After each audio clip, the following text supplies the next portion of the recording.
What's going on, ladies and gents? So, the big question, do we need to spend our premium resources on a round one tackle?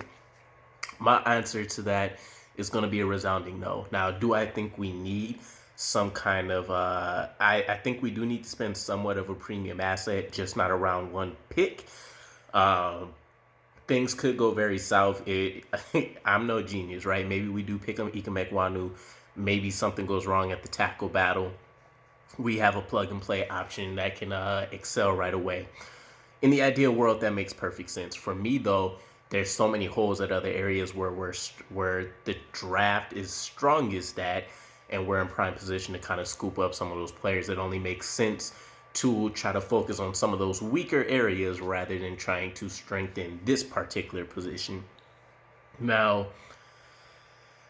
this is probably going to be one of the final updates that I do in terms of Mekhi Becton. It just so happens that every couple months I'll find out a little bit more vital information that I haven't necessarily seen or put out before. So until we see some kind of on-field work, I doubt there will be anything else on this front.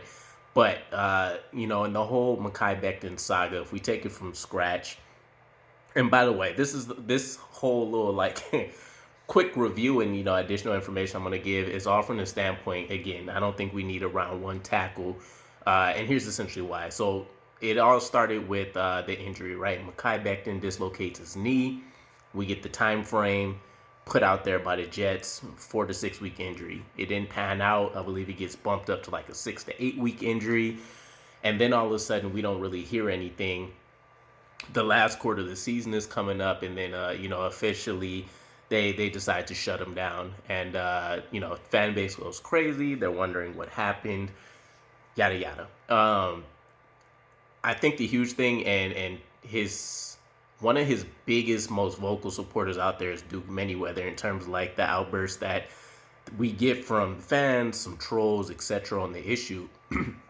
There's a lot of debate over if the time frame was ever really legitimate. And keep in mind, a dislocated knee is a pretty serious injury in the grand scheme of things. It's not like a dislocated shoulder blade where you can pop back in place, give it a couple weeks, and you're good. You're talking, on any given day, a 360-pound man that has to support that weight somehow, and he's not going to do it on one leg, playing against some of the best athletes in the world across from him. So I think the time frame was, in retrospect, probably disingenuous to the situation. Now, could he have actually still made the season? I think that's up for debate. But still, the original 4 to 6 weeks, I think, might have been underselling the severity of the injury. Now, in regards to a lot of the stuff that we see on social media for him, I think that's been internalized as motivation for him. And again, I'm talking about the trolls and a lot of the debate around him being lazy, him not being a hard worker, just being fat, etc. And if you take a look at his circle, he actually has quite a few supporters in there, and everything that you would need from a mental and emotional, physical standpoint to excel. So we're talking about Damian Woody, the ex-Jet tackle, excelled in his role, but he also had weight issues. So he's kind of the perfect, ideal-ish player that he'd be able to go to outside of maybe a Trent Brown or somebody who can kind of talk him through some of the battles of being at that weight, what he's had to go through, etc.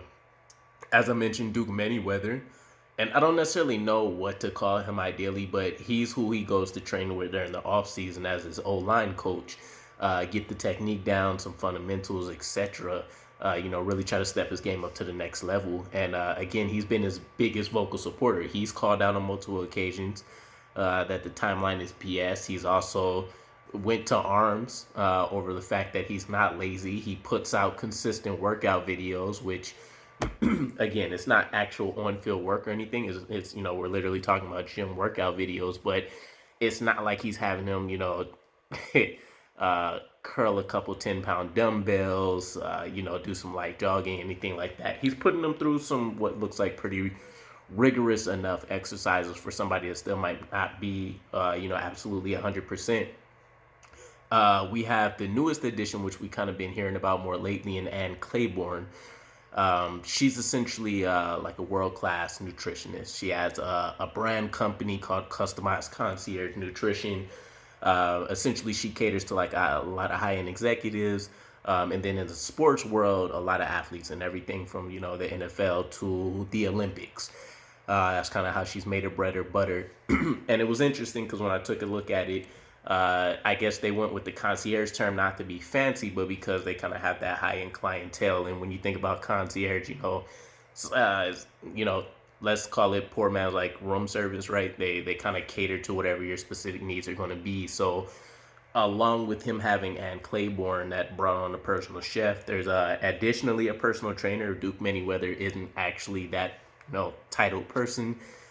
We have the physical therapist, and then we actually have the staff at the Jets Atlantic Health and Performance Center for him. So there is a lot of backing for this man to succeed, and I think honestly we've been seeing, and it's kind of falling on deaf ears, but we've seen it put to use for him.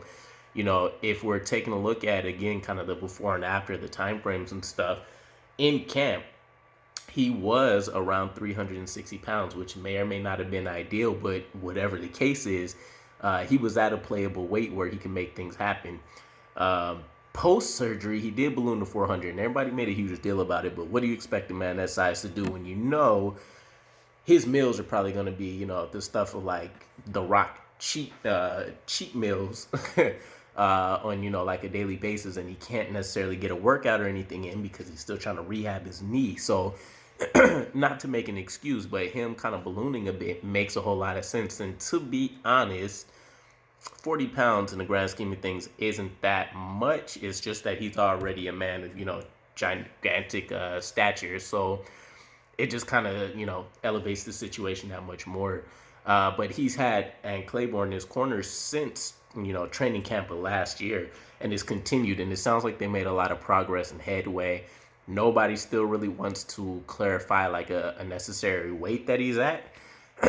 And I've always thought it was a little bit weird how hush-hush they are about it. It'd probably be a lot less noise, potentially, if they did have status checks maybe with the weight on there. I don't personally care myself. I just want the on-field product to look great. But it seems like a huge win. Ann Claiborne had us, about 22 years in the business. Again, she's kind of met with a lot of high-end athletes, Olympians, executives, etc. But when we're talking about in the sports world, the athletes and Olympians are what we, really care about. I haven't seen any, names of note out there, but, I didn't spend a million hours trying to check into it. But it looks like a win. She went through, raided the pantry, put in everything necessary in, the actual physical home in order for him to succeed according to the meal plan they're on. It apparently he's on some kind of like exotic like alkaline diet. I know they mentioned him like tripling his fruit and like vegetable intake. I'm sure water's on the high priority list there. But along with that came a personal chef, so every meal is exactly aligned with what she's looking for according to the plan that they came up with. So between the increased workouts, between this new dietary home life change, we should I'm expecting to see the man. I'm very anxious to see if we have an appearance in OTAs. I think it would be smart. Now, even if he can't complete any kind of real on-field work, OTAs is going to ratchet up a little bit by a little bit anyways. I gave you guys the breakdown, a little while ago, and it's going to start off like, rehabilitation stuff, classroom work, very minor walkthroughs, and then we'll ratchet up into 7-on-7s, offense versus offense, defense versus defense type drills. So he'll be able to kind of really ease his way back into things. But again, even if he doesn't get physical on-field work in, the mental preparation just to make sure he's feeling a lot better about this offense moving forward will do him a lot of wonders. So again, I'm rooting in his corner. There's nothing. What I'll say out there is that there's nothing specifically one way or the other that says, yes, he's definitely coming back. He's going to be in tip-top shape. He's going to dominate just like he did in his rookie year. But there's also nothing absolutely saying that the man's going to be a complete bust. We have a bum at left tackle, or, if you lose the competition at right tackle, and we need to find another solution right away. We knew there were going to be challenges when we drafted him. And anybody that's drafting a, man over 350 pounds should be aware that there's going to be some issues, and that I would say that's going to be the same case for those that are huge fans of like an Evan Neal, and an Ike Mekwanu as well. There's just going to be, when it comes to injuries, additional time, maybe additional research, etc., that's needed to see what's the norm for men of that size. I guess to wrap this up, personally, I'm going to say I'm expecting him to come back. He's going to be in great shape. I personally believe the workout tapes, aren't the end all be all, but having somebody like Duke Manyweather that's coming out and being a very, very vocal supporter as probably one of the most influential offensive line coaches that isn't tied to like the NFL specifically in terms of the coaching ranks out there. You have Damian Woody coming out to support you. Darrelle Revis, it was just a tweet, but he gets out there, and that's about probably as much support as you'll get verbally or spelled out for you in any fashion from a Darrelle Revis, who's generally very, very low-key and tight-lipped, as it's going to get. And then you have this whole support staff behind you. So I think he comes back. We see a very, very great left tackle. If he comes back, I think he potentially can beat George Fant just because he can physically dominate somebody. If they prefer to have somebody that's really just more of the technician, then maybe George Fant wins. Not to say he still can't physically dominate people, but obviously there's a huge difference in strength between the two. I would love to still see Mekhi Becton on the right side as well, though. I mean, I'm kind of up for whatever at this point. I will say as well, though, I think we do need a little bit better insurance than a Connor McDermott for the swing tackle position. So while I don't think round one is the place to go and try to grab somebody, I do think once you get into that third, fourth round range, there still are some very interesting tackles there. For whatever particularly you're looking for, there's some pass blocking specialists still. There's some players that are more so, run oriented. There's still some that have a little bit of a healthy balance, and then some that's just like, the offensive line's version of a Christian Watson, where they have all the tools, and we just got to try to piece it together for them. So either way, let me know what your guys' thoughts are. I think the fan base is pretty split on what this is going to look like, but do you guys think Mekhi Becton is just all talk, no show? Or do you guys really think the person that we've seen in the rookie year is still there, and it's just a matter of him being consistent with everything he's been preparing for this offseason? Peace.